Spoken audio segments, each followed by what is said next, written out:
Put that coffee down. Coffee's for closers only. Oh, have I got your attention now? Coffee's for closers only. I love it. Don, good morning. How are you What's today, brother? up? I'm good, man. Good. I can't wait to get started. We have a really cool guest today. He's going to have lots of energy and lots of knowledge to bring here. I think he's just coming into our waiting room, and I'm excited to have him. His name is Zack Childress. There he is. Let's pop him on. So what's up, Zack? What's up, Zack?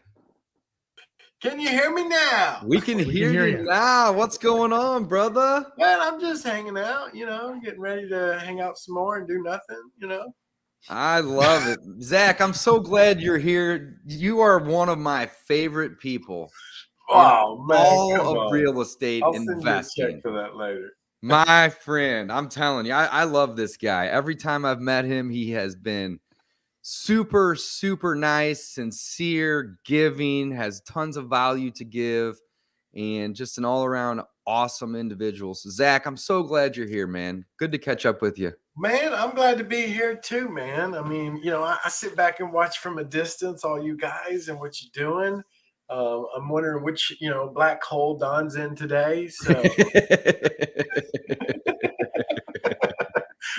look, most people have a green screen room. He's got a black screen That's room. right. It matches my black t-shirts. No, All I'm just in All I I'm see here- is the bobbling head, right? His shirt blends into the wall.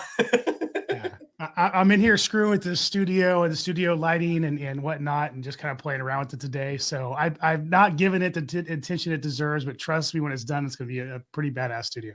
Man, look, I'm simple, man. This is my studio. It's my home office. I like it. It looks good. So, well, cool, man. So look, what are we going to talk about today? Zack, fill us in real quick, if you don't mind, with kind of your story here. How you got started, and I know you've had some amazing successes and some bumps along the road as well. And I think it would be really valuable for the audience to just hear, a few minutes on, where you started and how you got to where you're at.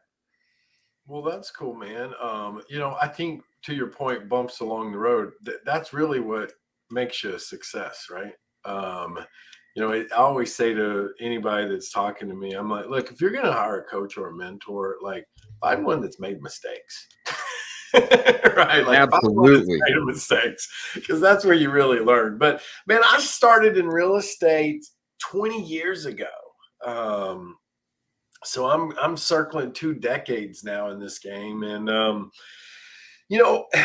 it was like most people, I got into real estate because, well, I didn't know anything else. I was a high school dropout. I didn't go to college, or I ended up going back, but at the time I didn't. And, I just realized, like, there's got to be something. I just didn't know what it was. I knew that I was meant for greatness. I just didn't know how that greatness was going to get landed in my lap. And so I was always an opportunist. I always believed in, just having the understanding, like, I deserved more than where I was at. I didn't know how. I grew up single mom in a trailer park, so it wasn't like I had been around it or seen it or lived it or been in it. You know what I mean? I don't know. There was something that was just digging inside of me. Boss sent me to a Get Motivated seminar. I heard Tom Hopkins speak, and I was like, that's it. I'm going to this thing. And so the rest was history, right? I invested in myself and got going. My first year out, I did just shy of $1 million. And I was like, man, who needs school? It's like, I'm a 25-year-old kid about to make $1 million. I was like, school? Like, come on now. So when you first started, what kind of real estate investing were you doing? Were you wholesaling? Oh, I started as wholesaling because I didn't know any better. You know what I mean? Sure. Like, and you got to remember, 20 years ago, we didn't have all the stuff that the new generation has, right? I didn't have the softwares and the tools, and it was go down to the courthouse and pull records hard and go through them and write addresses down. And we did a lot of door knocking, and it was just a lot of bootstrap stuff back then. And I didn't know what I didn't know, and that's my big speak today, as now I know what I know, is I always say, look, wholesaling is not building wealth. Wholesaling is not investing, right? Wholesaling is a bridge, but most people get stuck on that bridge and then they don't do Agreed. anything else, right? And so Agreed. my life journey now is all about taking people that they come to you and they say, I want to wholesale. Well, I'm like, why? Well, I want to make money, but what's the goal? I want to have wealth. Okay, then why don't we focus on that instead of, and I know it goes against the grain with 90% of the YouTubers and Instagrammers and all the famous, wannabe gurus out there, but I could give a shit, right? Because ultimately it's sending them down a rabbit hole that will turn them into another employee. So my big thing is, look, let's spend the same amount of time you would spend building a wholesaling business, and let's focus on raising money, getting you where you need to be to go after deals so you can burr them. I'm with you, David. I'm a big burr guy, right? I house stack constantly. And if someone would have taught me that 20 years ago, I wouldn't have got stuck for 2 years of my life as a wholesaler, because I think back to that and I think about all the wealth I was creating for other people. Because I wasn't holding, because I just didn't know. I didn't know how to find non-traditional money to buy the house and then turn around and refinance out. And then people go, well, I don't have credit. Well, I didn't realize, I could just go find a partner and say, look, I'll find it. I'll find the front end. You go to the bank, get the back end, and we'll put it all in a partner deal, right? It's just changing the way people think. I just came out of my 3-day boot camp this weekend with people, and the whole concept was, look, real estate investing, first mentor, Rick Marionsky, taught me this. He said, Zach, what are you? I said, I'm an investor. He said, awesome. How much money do you move around to make money? I said, no, I wholesale. He said, well, then you're not an investor. He said, you're a wholesaler. He said, the definition of an investor is someone who moves money to make money. And he's like, until you start doing that, stop calling yourself an investor. And man, it hit me, because it just deflated me, right? Because here I thought I was an investor because I was chasing down contracts and trying to build a job of selling contracts. But there again, I didn't know any better, right? I didn't know any better. And in today's world, it's even harder for people, right? Because why? Because there's so much micro information. And everybody's got a $1 million idea and $1 million path. And it's not to say they're all wrong. All of them are right. Look, there's 101 ways to make $1 million in real estate. You just need to pick one.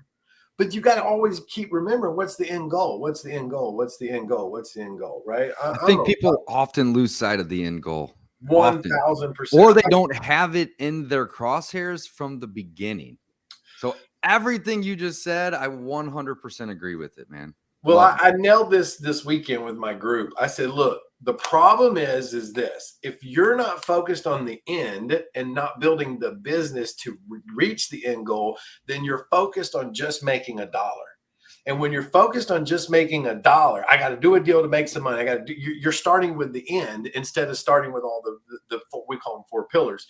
So all you're trying to do is be a transactional expert. Make $1, spend money. Make $1, spend money. I'm like, you can have a job and do that. Right? Real estate is long-term. It's like, how do I build a business to pay me long-term? And that's where the real win is. But so many people, they've watched 1,000 YouTube videos and 100,000 TikTok reels that, they're stuck, right? They're stuck. They're frozen. They don't know what to do. And all they hear, all the noise is wholesaling, right? And I love the fact that you guys talk about wealth on here, because I think that's where people need to be. Anyways, I'll get off my high horse. No, I love it, man. Zach, what did you do before you started in real estate? And it sounds like it was 20. You were about 25 when you got into the game. Yep. I turned 45 Monday. Happy birthday. That's awesome. Happy birthday. So what did you do prior, though? Oh, man, what did I not do? Shoveled shit out of septic tanks. I mean, I've done door-to-door sales. I've done bartending. I mean, I've swept roads. I sold watches and sunglasses on the beach. You've done it all. It sounds But like. at the last part of my life, I was in the lumber supply sales. And so I worked for a company, and they would send me out into a territory to find builders to sell them materials to build houses. So that was the last part. And then after that was the last job I had 20 years ago, and just didn't have another one. I'm scared to death to even think about having a job. So yeah, same, man. I love it. So you started at 25, you started with wholesale, and you mentioned that you did that for about 2 years. You thought Well, you I were started at wholesaling, and about year 2, I moved into creative financing stuff because I knew cash flow would help me sustain a business model of growth. Because, the onesie two, and don't get me wrong, I mean, we had a wholesaling machine. We were doing virtual wholesaling before the term was even called virtual wholesaling 20 years ago, right? It was, I knew the phone was the money machine. I knew it just because I grew up in sales, right? It was like, get on the phone, make calls, get on the phone, make calls. And so I was in California, the San Francisco Bay Area, which is a very tough market. So I was recruiting people to come to my house, and I was cleaning out bedrooms, and I was putting lawn chair furniture in the bedrooms. And back then we used VoIP systems called Tomato Vine. And I would set up all these little phone systems in the bedrooms, and I would give each person a state. I'd say, okay, you call Ohio, you call Texas, you call Mississippi, you call. And so we were literally doing virtual wholesaling. We just didn't even call it virtual wholesaling. I just called it territory development because that was my background. Like, hey, your territory is going to be Ohio. Your territory was going to be so-and-so. And we were using a lot of like list source back then. That was really the biggest thing that we could get access to. And so we were doing, I don't know, 17, 18 wholesale transactions a month back then. And I realized that I needed sustainable cash flow. So I started moving into lease options, and never really did a whole lot of subject twos. I've done them here and there depending on the deal, but I was always a fan of lease options. And so year 2, I branched into lease options, and then I built up the courage to go into rehabbing. And I lost $300,000 on my first rehab. Wow. I think you've told me this before, but man, we got to dive into that. 300K? Oh, That is man, a lot of capital. man. That was a gum. Holy cow! But lessons, I want to learn the lessons. So, what did you do wrong that led to that big of a everything you could loss? think of wrong because I didn't know. I mean, and here's the irony to this story, man. Oh my gosh, I had a guy that I'd met. And this house was in Oakland, California. I mean, it was a big deal. I mean, I say I lost 300,000 because one of the things I think people need to understand is the cost of lost opportunity too, right? And that's the reason it's so important to be in like masterminds that you guys do or in coaching and things like that, because people look at that as an expense, but no, it's an investment. And it's, I say it all the time, you're going to pay for your education one way or the other, either through mistakes or through lost opportunities. Right. Well, mine was 100,000 of liquid cash out of my pocket. And then I also lost the 200,000 of the profits I was going to make on the deal. And I had a guy come to me and he said, look, this is a big rehab. He's like, you sure you don't need somebody to help you? And I was like, yeah, absolutely. You want to help? I'm like, do you do coaching? He's like, yeah, kind of. He's like, I'm more of a deal partner type coach, which my pea brain back then couldn't even fathom, the type of money this guy was asking for. Because I didn't understand. One of the things I didn't understand back then that I do now, and I pay yearly for this, is intellectual information. Right. And sometimes when you're first starting out in this business, if it's not tangible, if you can't hold it or see it, you don't think there's value in it. But the true value is in the intellectual information that the person has from the years of experience. And the guy said, look, you ain't got to pay me nothing. I'll coach you all the way through this deal. I just want half the profits at the end. And I could not fathom paying somebody $100,000 for coaching. Just to give you some insights on what I was to do, just and like, probably more importantly, what not to do. 100%, like 1,000%. And so the story behind that, really, if you think about it, comes down to the fact that I could not get my pea brain around the idea that there's this thing called intellectual information and it has value. And I just couldn't get my head around it, honestly. And so I said no. The contractor told me it was going to take $100,000. I got into the deal. He told me it was going to take 3 months. 3 months later, he calls me up and he's like, hey, you need to come look at the project. I'm like, oh, awesome. He's like, no, not awesome. He's like, I need another $100,000. I was like, what? And so I roll up on the project and it's gutted. And so that was a point in my career where I went home, crawled under the blankets, and thought I could sleep it away. Right? It was like, I don't want to deal with this. Like, I don't want to deal with this. I borrowed private money. I had a lot of people that were believing in me on this thing, and I don't know, man. It was a tough thing, but at the end of the day, I will say this, that it really made me understand, like, you can bounce back from anything as long as you believe, right? Mhm. Because what happens when you fall down and you go through something like that, doubt sets in like a mother. You know what I mean? Like, it starts to make you think, oh, maybe I wasn't meant for this. Maybe this, what am I doing? I'm an imposter. Like, what in the world? Like, I should have got a degree. Right? Like, I should have kept my job. Like, you start going through all this stuff, right? And I was married at the time, and the best advice I'll have to say was, she walked in the room one day and she said, look, you better get up and put your big boy pants on and either go get a damn job or figure this out, because you're not going to lay in the bed any longer. And I was like, you know what? She's right. Like, I got myself in this. I got to get myself out of this. And then that was when I came up. I called the private lender, and I told him what was going on. He was willing to do a deed in lieu of foreclosure, which I was very thankful for and blessed. And I picked up my wounds, man. I went right back into building back more of the wholesaling business. And it was in that moment that I realized, like, just because you can do one thing doesn't mean you can always do them all without the specialized knowledge. And that was when I hired a very specific coach that was dialed into development, construction, rehabbing.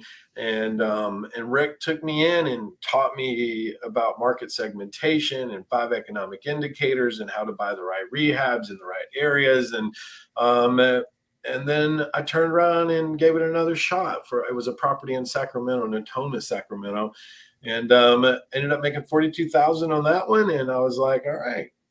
And then I kept rocking and rolling, man. So anyways, that was that story. Man, that's a great story. If you don't mind, really quickly, where did it go south on that deal? So you'd given that guy 100. Did he squander the money and not put it into the project? I'm Or sure somewhere. I didn't know what I didn't know. Like, I was so busy in my own world of running a boiler room, which is what I was running in the wholesaling business, right? I was hanging out in the room with people on phones, helping them close deals. And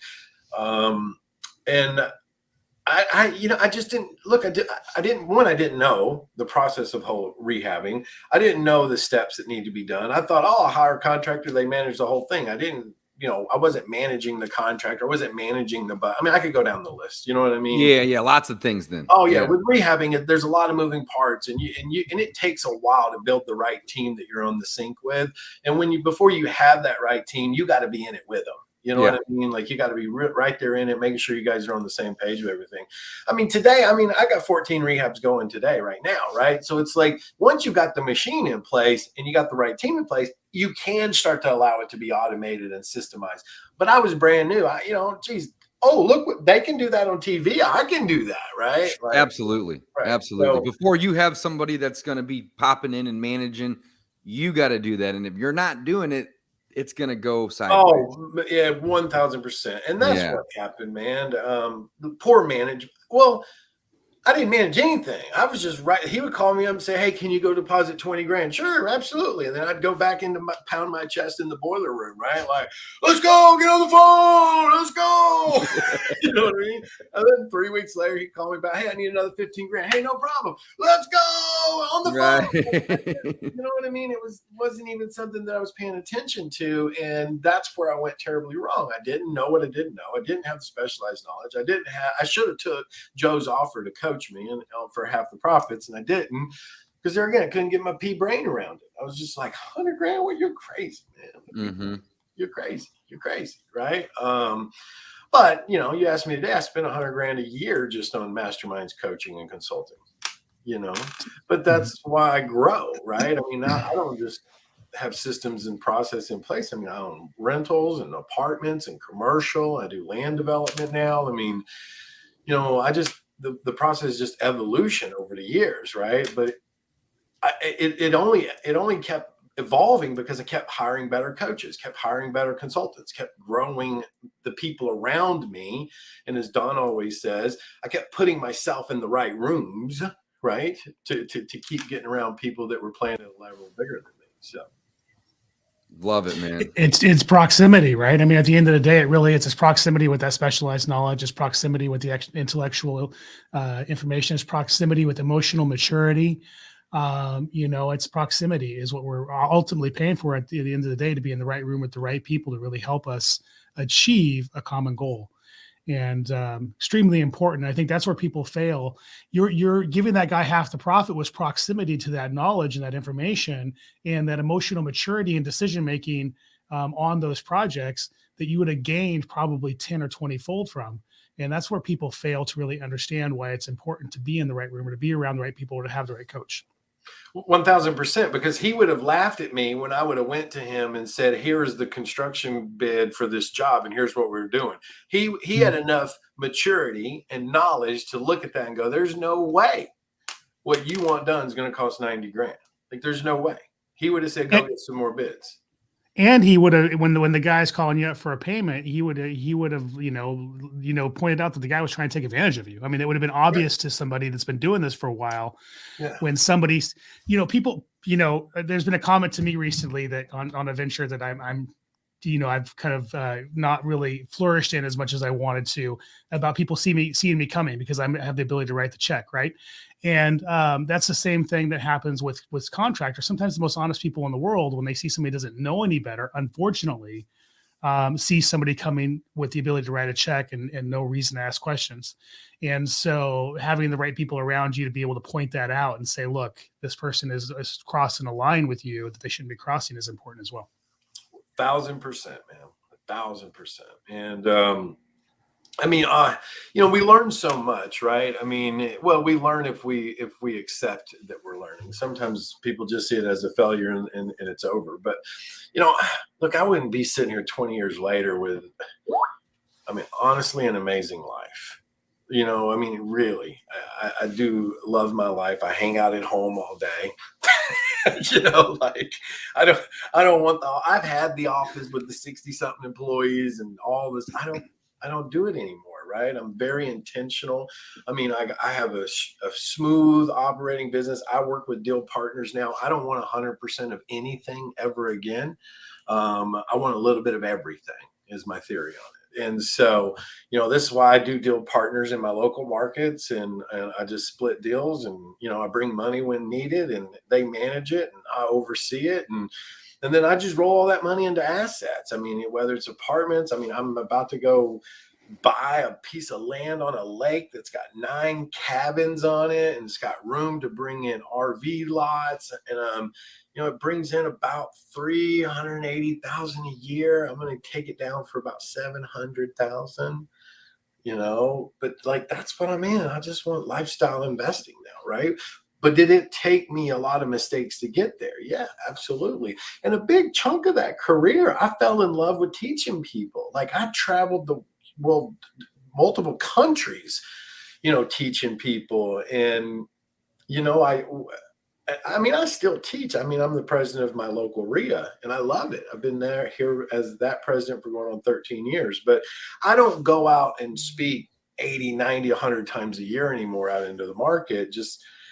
I don't know. I just don't want to. I love teaching, but I found that fulfillment here in my local market, and it's done really well for me. But I think what happens also is back when I was traveling around teaching it, we didn't have as much, information is available to us as today. And so it was a little bit of a different thing. When someone found you, they were very happy to find you. In today's world, it seems like more people are jaded than they've ever been because of what's going on out there. Me and Don was just on another mastermind call where one of the guys on there built almost a $70 million a year business and, with seminars and teaching people. And he said something, which at first I was getting a little annoyed about because I've always said I'm a great closer. And he said, Zach was an okay closer. He was like, but there was other ones that were really good at it. But then he circled back and he said, but that's because Zach wasn't lying to people from stage. Right. You heard that, Don. I heard that, which was an important distinction as to why they were closing better, because they were saying whatever they needed to say. They were saying, whatever, we'll do everything for you. Well, the problem with that statement, not that his statement, but the problem with that outcome is that's why we have so many jaded people now, because so many people will just say anything to get you to do the one action they want you to do. And I was always the guy that got in front of the room. And I was like, look, I'm not going to tell you you're going to become a millionaire, because most of you in this room won't. I was like, I'm just going to shoot you straight. I'm like, but here's the reality. I can show every one of you in this room how to make $100,000, $200,000 your first year if you'll follow some simple processes. Now, what you do with that will be on you. And can you build it into $1 million portfolio? 100%.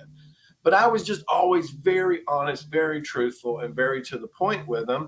And, maybe to the guy's point, that's why, I wasn't the best speaker in that world, because I wasn't willing to lie to people. I wasn't willing to tell them untruthful facts. So, you said something that kind of pointed that I want to talk about just for a second here. And you said that in the beginning you were using like list source to get leads, and then you guys from there were just hitting the phones. And I love how simple it was when you were doing that. And nowadays there's like 100 different places to go out and do marketing and get leads, and 100 different systems and CRMs that you can have. And I feel like a lot of people nowadays, they have such high levels of analysis paralysis because there are so many options and so many things that they could do. Well, do they need to have this software plus that software? And what about this one? Is it better than that one? And it's just like, man, here's the problem with that, David. Let's talk about that for a minute. Let's talk about that for a minute, man.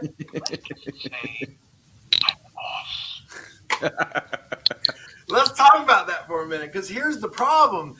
It puts people into the world, TikTok University, YouTube University, Instagram University, and everybody's flash. So they go to their business and they're like, I need all this software. I need all this technology. Listen, and not to go down this rabbit hole, but the people that I work with, I tell them, like, stop, cut it all out. Here's what I need you to do. Here's the script. Here's the phone. Here's the phone number. Call. Just start calling. I simplify it so much. And they're like, but what about, I'm like, look, we'll get to all that. But first, you got to actually start making the business make money, right? Let's get the business to make money so the business can then be self-liquidated, so that the business then can set a budget for systems, tools, and processes. And the reality is if you just want to do 2, 3, 4 deals a year, you don't need all that junk. You don't need it. Now, if you want to be like, the people you see out on Rockstar YouTubes and want to do 10, 20 deals a month, okay, we need a bunch of stuff to do that, right? We need dialers. We need all these things in place. But for most people, you understand, like for most people that even start looking at real estate, they don't have any desire to scale their business. I talk to hundreds and hundreds and hundreds of people face to face every single month at RIAs. And I'm going to tell you right now, the majority of them have no desire to build these big, scalable investing companies. Do you know what 80% of them, all they want to do? 1 or 2 deals a year, probably. They just want to add to their retirement account. Mm-hmm. That's it. That's all they want to do. They and that's why they get so confused with the information. They're like, I just want to start buying 1 or 2 or 3 houses a year. Like, that's it. Now you get the young hustlers that come in and, they see the big numbers and they look at somebody else's chapter 50 and that's what they focus on. Right. But man, all that stuff is cool, but it is nothing but a freaking distraction for most people to get to the deals they need. Anyways, that's no, it absolutely is. It's a massive distraction. And analysis paralysis is the worst enemy of any entrepreneur, any investor, anybody that is trying to build a business. The less is more. It always is. Well, it's It's also working without working on things that don't serve the true purpose, like, the name of your LLC or a business card design or a website, what I'm saying, before you've even done a deal. Right. It's being busy producing something that's not going to produce income, right away. That's what a lot of people get caught up in. And I always wonder, like, is that because they're scared to make money?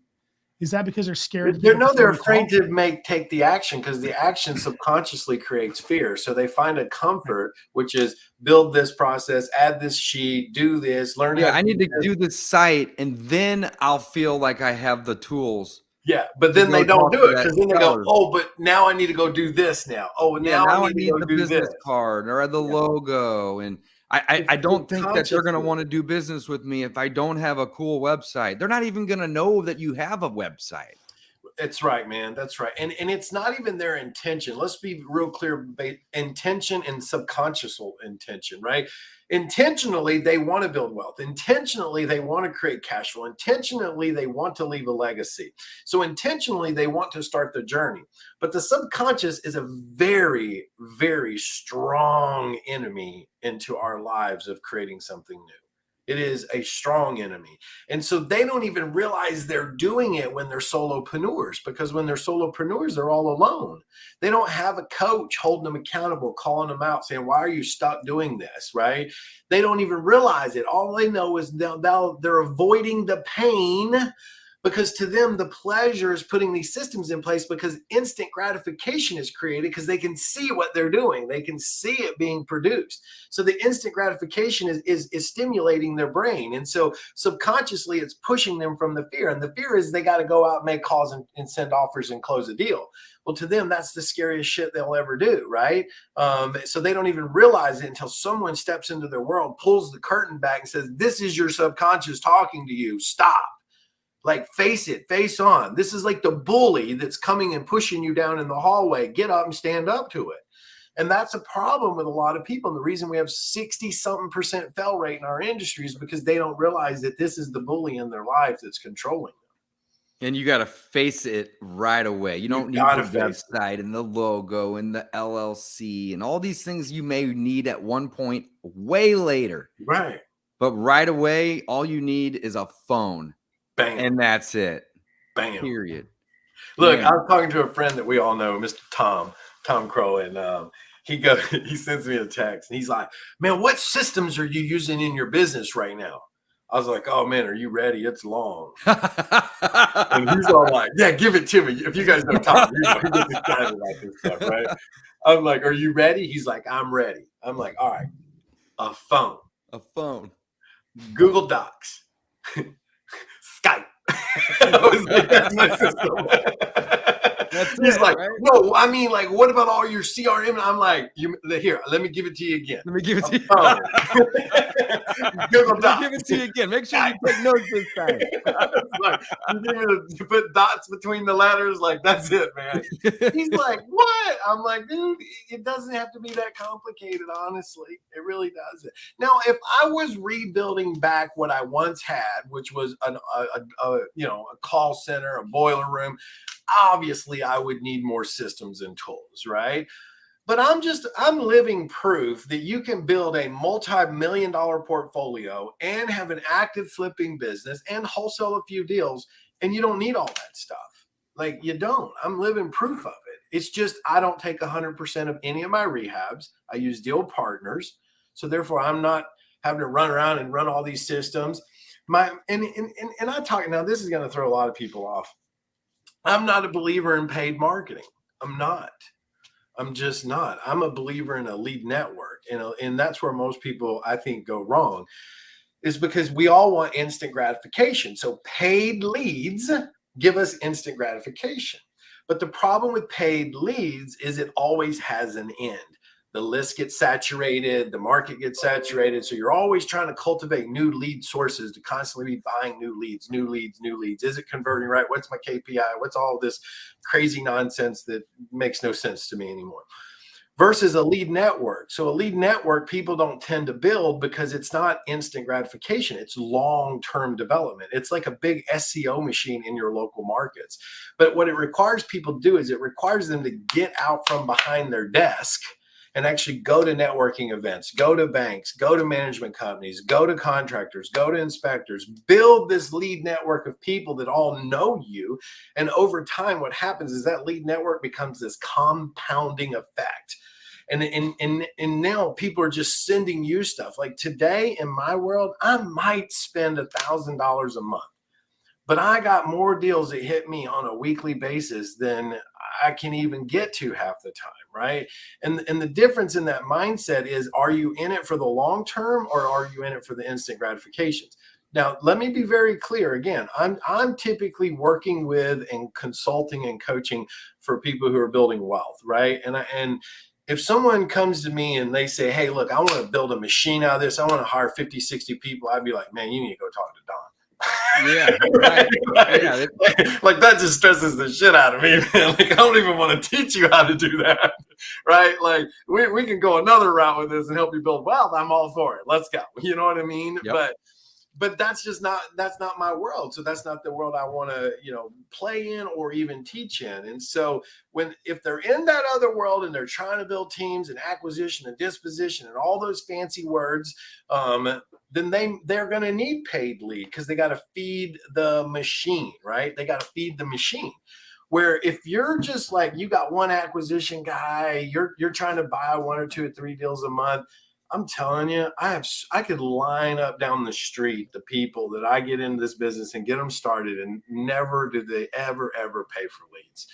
The only thing they might pay for would be skip tracing, right? Because we pull lists, we skip trace them, and then we call them, right? And everybody already has a phone. Yeah. They're already paying that bill. That's the biggest tool we have. Yep. I agree 100%. Skip tracing is, sometimes going to be needed to be able to reach. Yeah.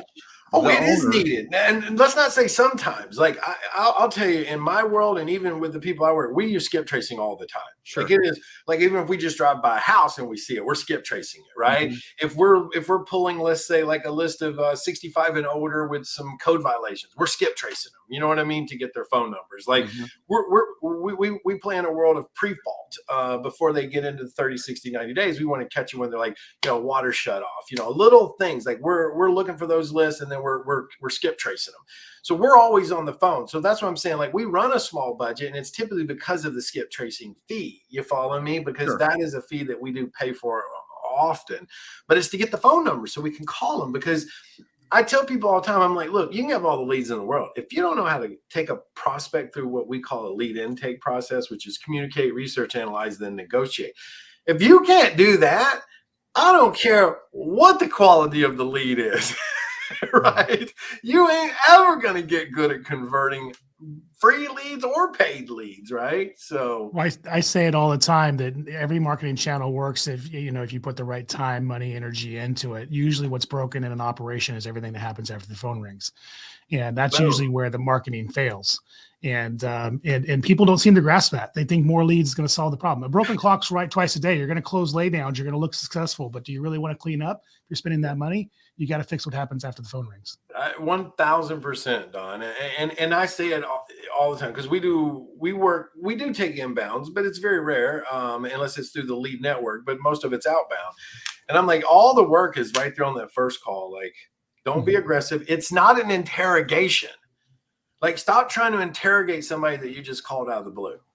Right? I love that. It's not like you're just trying to say, hey, look, I know you might be going to the grocery store right now. You might be changing a diaper, but hey, if you'd like to sell your house, I'd love to schedule a call with you tomorrow or the next day. Right? That's it. Then let's get into it. You know what I mean? We're just trying to start some warm touches here. But I get people all the time that, they'll say, well, I'm like, well, what are you asking? Well, how old the roof is? I'm like, you just called this person out of the blue and they think you're interrogating them. They have no idea this information they even needed to have a conversation with you today on it. So anyways, there's all kinds of little things that we talk about, but it is about communication, right? I think that's the goal of helping people get better at is how they communicate, how they actually build rapport with a prospect and move that prospect into what we refer to as a bracketing method to get them to raise the hand to even want you to send the offer. Because once that happens, now you're in. because now they've engaged you, they've talked to you, and they're actually entertaining the idea of you sending them an offer with inside of a bracket that you might have put out there. Versus most people, what we see is if they don't have the training, they just send the offer and then stick their head in a hole and go, I hope they accept I it. hope they sign it. Right. I hope they sign it. Zach, I love it because, you know, people want to do business with those they know, like, and trust. And I think people often underestimate the likeness factor in that little equation, right? So what I just heard from you over the last maybe, you know, 2 minutes was you get people to like you before you start, and I'm going to use the wrong verbiage here, but interrogate them about the house. Because if you jump to that first, they're going to be like, you know, why is this guy asking me all these questions? How does he know if I even want to sell the property? I don't know this guy. Who is this guy? That's one of the things that I teach my students right out the gate is people want to do business with those that they like and that are friendly with them. And, you know, building rapport is the #1 way to get somebody to want to work with you or to allow you to come meet them at a property. Right. Or to even present them with an offer. If they don't like you, you struck out already. So that's always the first thing. And you said it perfectly. So I just wanted to reiterate that. That's amazing. You know, think about it from all of that is, you know, such a crucial point to anybody that's talking to somebody. But also what you have to remember too, is that the seller or the other investor or the wholesalers, they have to understand like that you're there to try to help too, right? Like I have so many wholesalers that bring me deals before they bring anybody else because they're like, look, you're not going to laugh at me or tell me my ARV's wrong. You're going to look at it and kind of explain to me what I did wrong and give me some pointers to go out and get it better. And I'm like, yeah, because I want the deal. Like go get a better deal and I'll buy it from you, right? I take the same strategy over into homeowners. Like most homeowners have no clue why your offer is where it is. They have no clue. They don't know why would you buy my house at 90,000? I want 140. Like they don't understand. Most homeowners don't even understand how a closing works, much less what we call a net equity worksheet, which then allows us to explain like, look, I know you want 140, but you're not going to walk with 140. And here's why. Like, even if you did this or that. Absolutely. Right. Like, absolutely explain this so that you understand. So really we're not that far off. If I paid you 90 and you might walk with 110. So let's figure out this difference because I don't want to lose the deal over a few $1,000s, right? You know, I want to work this out with you if we can find a happy medium here. So, and I think when you come at it from that approach, I know we use the word negotiating, but negotiating is not really the right word. I like more of an explanation close, right? I'm going to explain to you the process, right? 100%. Let's figure every time that I've won a deal and my offer wasn't the highest, and I know both of you have done that several times too. Every single time that somebody said, I want to work with you, even though this guy over here has offered me more, it's because I explained how I came up with that number, right? We call it seller's net sheet. You have a different term. We call it the same thing, net equity sheet. Net equity sheet, same thing. But you're breaking down all of it and you're showing the equation that you're using and you're starting and you're backing it out.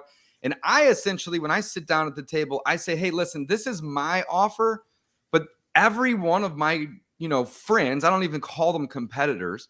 Every single one of my friends that, you know, you may or may not speak to, they're using the same equation, right? Yep. And you can build trust immediately with somebody if you open up and you explain what you're doing. 1,000%, man. And like, you know, I get people that ask me from time to time, like, Dave, you're pretty good at sales. And I'm like, no, I'm not.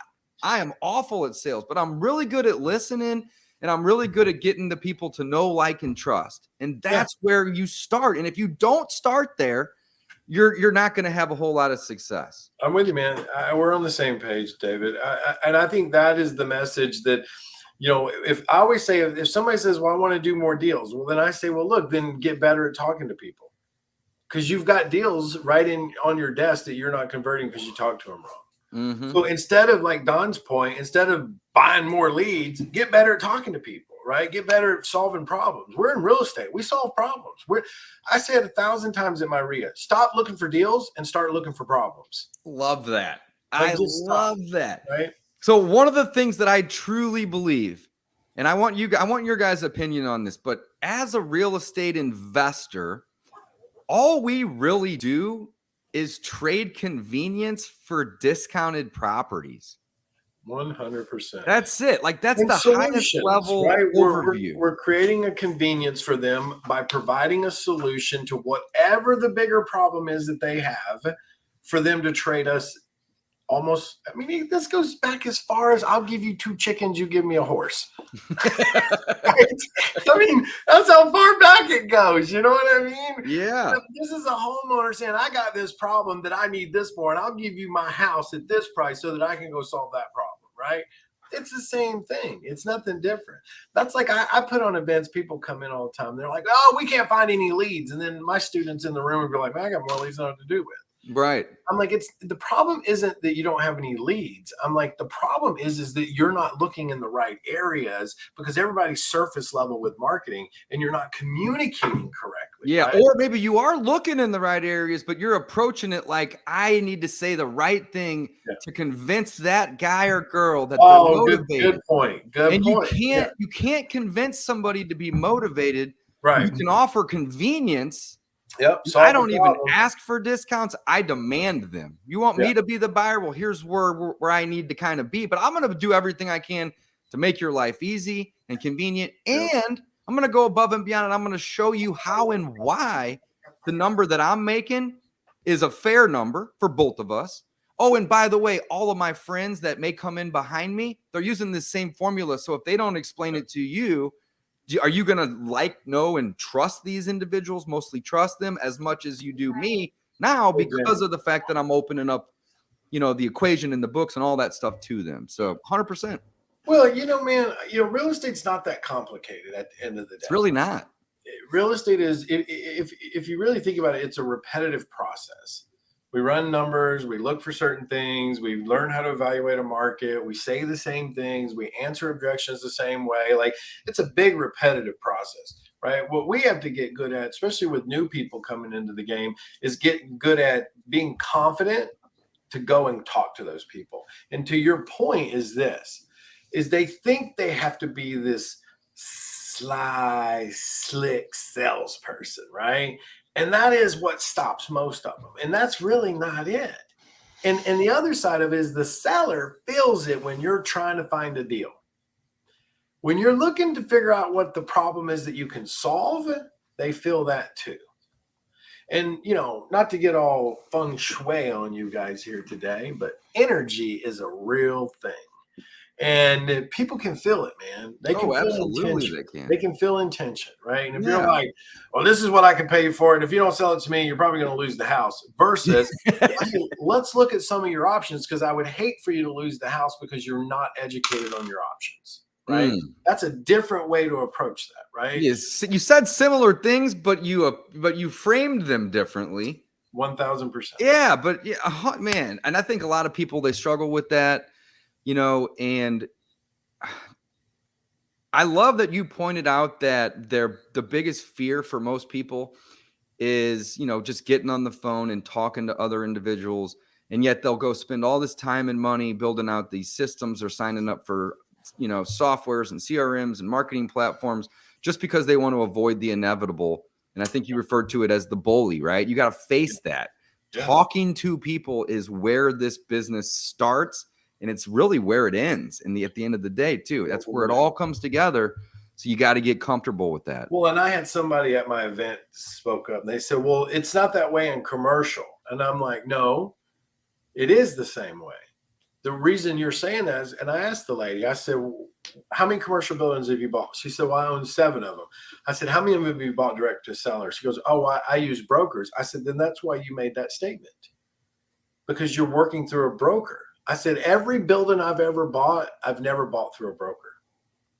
It's always been directly to a seller. And so this communication is vital when you want the best deals, which are direct to sellers. Yeah, if you're going to play with, whenever my agent sends me a deal or whenever my broker sends me a deal, I'll buy something, then no, you ain't got to worry about communication skills. You ain't got to, but you're not going to get the best deal. Let's just call it what it is. You're not going to get the best deal. And so some people will try to tell you, oh, well, the commercial world's different. And look, don't get me wrong. The commercial world is a completely different beast. It is very nichey. It's very, it's just different. But the game is the same. The game's the same. The game's the same. It's you got to dig them up. You know what I mean? Because if the brokers got it, they done told all their other buyers. It may not hit LoopNet like most people thinks they do, but they've got 30 commercial buyers that they pick up the phone. They call all the buyers and say, hey, I got this new land deal. I got this new entitlement project. I got this new strip center, right? It's the same game. So you just got to dig them up. You got to dig them up. So I learned an important lesson here today. You put Dave and Zach on a call, and I don't have to do any of the work. So we're coming up on an hour. This has been a wonderful conversation. We got a few questions in the chat, Dave. If you want to pop a few of those up. You talk so much, though, Don. I mean, you have to quiet. Let's throw a couple. I like that idea, Don. Let's use this last 10 minutes. I want to respect Zach's time. Right. Let's see here. So Matt says that's amazing. He also says happy birthday. Thanks, brother. Jason Rodriguez. Yes. All right. Let's see here. The Insulation Station says, what's up, guys? Let's see here. Let's see. We got a couple more here. What happened to the lender who got the deed in lieu? Did he flip it? Oh, yeah. He got rich. He made a killer deal on that one. So okay, so we got a question here. Good morning. I'm trying to make an offer on a home that's going through probate. The agent is requesting a release of deposit once an offer is accepted. Can you explain that to me and break down how I don't know if there's any more to that down in the way here or not. I don't see it. But I don't like making offers through agents if I don't have to. And there's one very, very specific reason. And I'm not going to bore you guys. I'm going to try to keep this super quick. But let's assume that Zach's a seller. Don's a real estate investor that is trying to get directly to Zach. But Zach has an agent. Or let's say I'm the agent in this scenario. And I approach Zach and I say, hey, I'm an agent. You should work with me. Let's get your property listed. And I'm pretty confident that I can get you like between 50 and 70 cents on the dollar. I'm the agent, right? This is what I do. Like, who doesn't want 50 to 70 cents on the dollar? Are you ready to sign my listing agreement paperwork? Yeah, No, absolutely not. No agent ever approaches a seller with that pitch because that's a terrible pitch. Awful.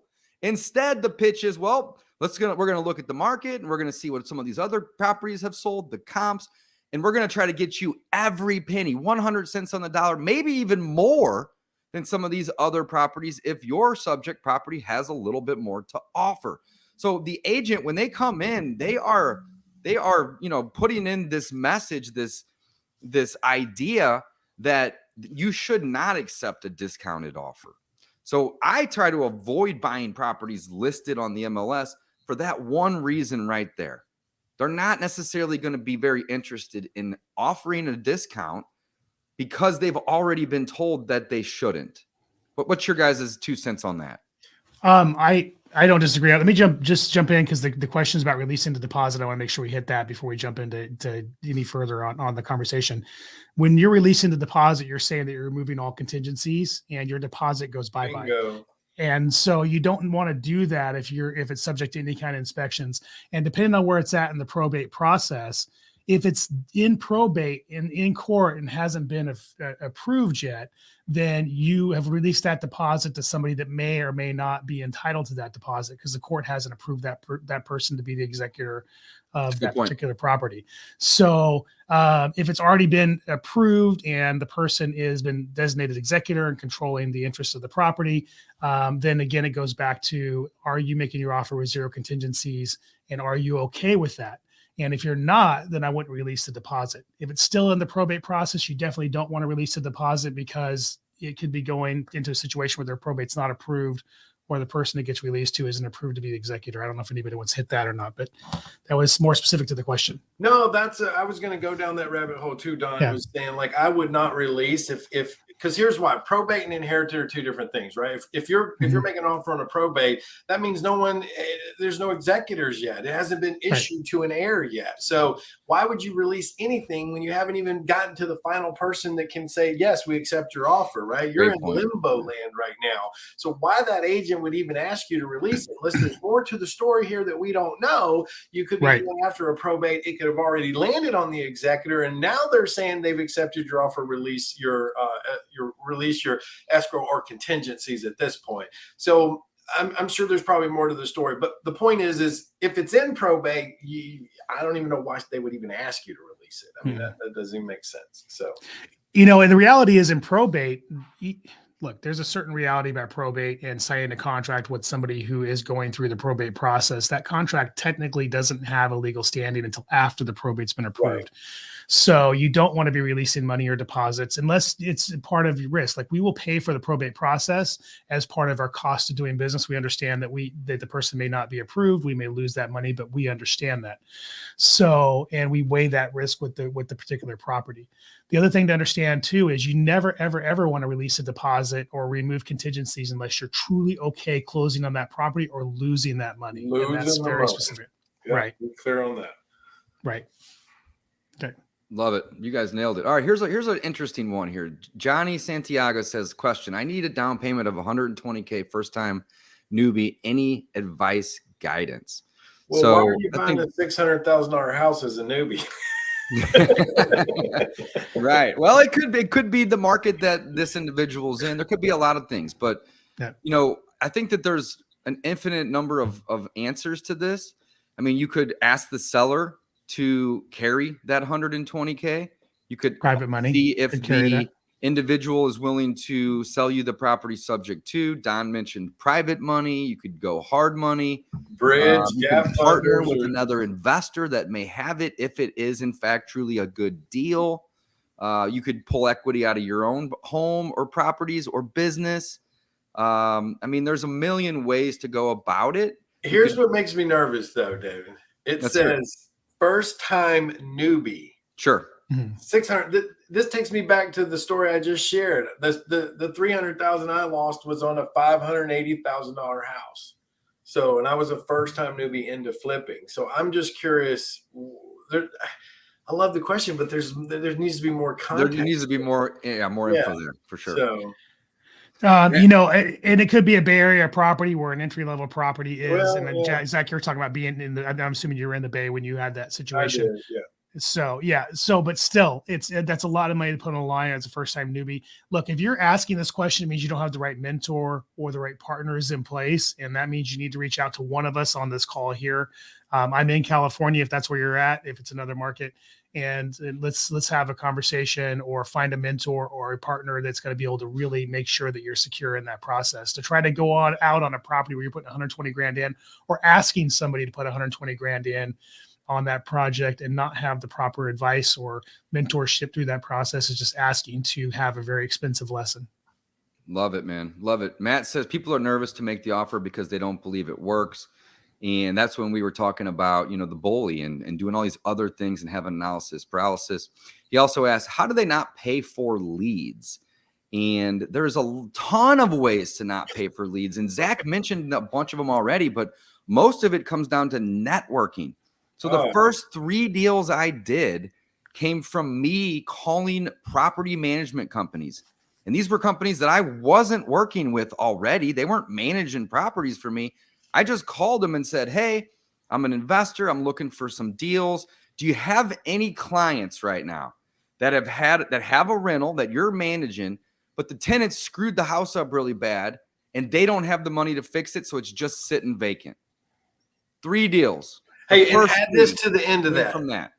To what you just said, tell everybody to add this to the end of it. If they want to sell it, I'll buy it, fix it up so you can get high rents, and I'll leave it with you. And I'll leave it with you. Yeah, absolutely. That's management's concern, is you're going to take it away from them. So you got to make sure, hey, I'm going to clean it up, make it nice so you can get high rents, and I'll leave it with you.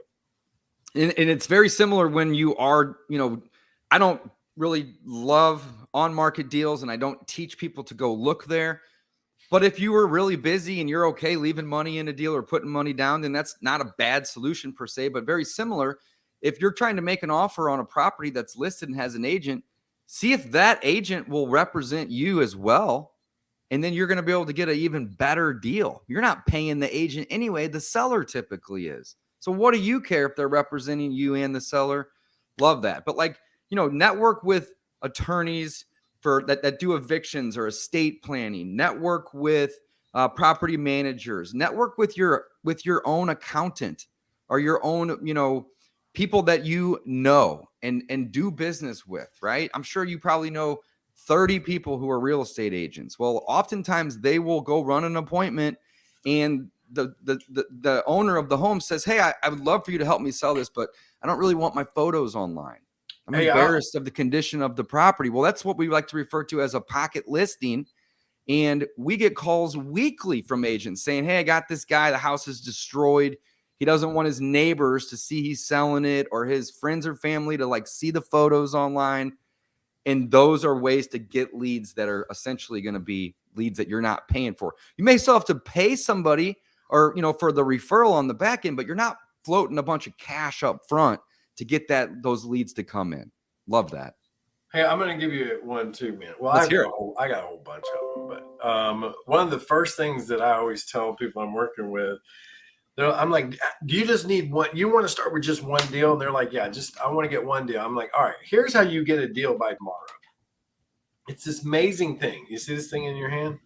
Yep. You probably have 3, 4, 5, 6, 800 contacts in here. Send a text to every single one of them and say, hey, I buy cash for houses. If you know anybody or yourself or your neighbor needs to sell, shoot me a text back. I'd love to talk to them. Send it to everybody in your contacts. I gotta pop this up real quick here. It says, have you guys seen the Raiders of the Lost Ark, where the Ark of the Covenant melts the Nazis' faces? This episode is like that, except the Ark is it's the Ark of Zack melting my brain. I love it. Damon Crawford. He nailed it. Nailed it. Funny, man. I love it. All right. Let's see. We got time for one or two more, guys. I know what you mean. I do well in person, but not on the phone. Matt, you got to refine those skills, buddy. And the best way to do it is just to do more of it. And, don't go in with the mindset or the attitude that you need to convince them to be motivated. Right? Just make a friend with them. Tell them you can help them. And, I spent the first 2 or 3 years of my full-time career trying to convince people that they should work with me, trying to convince people that they were motivated and that, they would be a fool to not take my offer. And then, I just kind of had this epiphany that, man, that is a really negative way to look at things, and it's deflating. And at the end of the day or at the end of the week, if I didn't get a deal, that I was just terrible at this job. But then I just kind of realized that, I can't convince people to be motivated. They have to choose that. But what you can do is you can be friendly with them and you can let them know that if and when they do need to sell, that we can be here to help them. And we're more than happy to come to the property and meet them there and show them the comps and explain the equation that we're using. So when we make an offer, it should be low, ideally, right? But it doesn't necessarily have to feel unfair. Low can still be fair. And if you're good at explaining that, then that's a great way to go about that. What do you guys think? I agree. The statement just says to me a couple of things. Number one, self-limiting beliefs, because you're saying you're not instead of saying I want to be or I can be. The other thing that it points out to me is if you're good in person, bullet point what you're doing in person, because you're probably just kind of doing it naturally, subconsciously, and you don't even realize it, but record yourself doing it, come back home, play that over and over, and then mimic on the phone what you're doing in person, and you'll find a better solution. That's excellent advice. I love it. All right. One Zach, more, guys, and then we're going to wrap up. Go ahead, Don. You say, Zach, I'm going to get you a shirt made that says, I melt brains. Ask me how. I just want you to know that's coming. It says what? I'm not nuts. I'm brains. What? I melt brains. Ask me how. I'm not brains. Ask me how. I melt brains. Yep. I melt them. All right. Dig says. Ask me how. I got it now. Dig says, I heard it takes me a minute to catch on. Expired listings are best to target as potential leads. Here's the thing. Any opportunity for you to provide convenience to somebody else in exchange for a discount makes for a good lead, if not the best lead. So are there going to be people that have a property that's listed that expired after the 4 or 6 or 9 month listing term that are going to be motivated? Absolutely. But are you going to have people that don't need to sell the property in the first place that have their property listed that expires?